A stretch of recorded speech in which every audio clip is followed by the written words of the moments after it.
About 30% of domestic flights will be transferred from NAIA to Clark and other secondary airports by March, the Manila International Airport Authority or MIAA announced.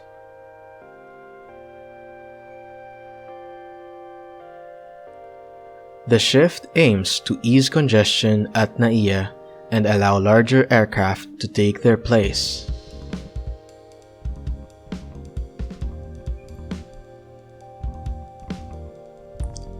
Cebu Pacific's Sebgo and PAL Express will be affected, along with smaller airlines like Sunlight Air and Air Swift, which have 1 year to comply.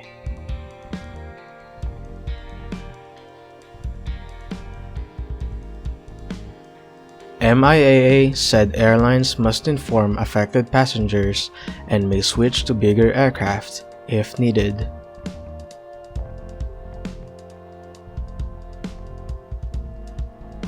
Clark Airport welcomed the plan, saying it has the capacity to handle more flights and connect travelers to island destinations.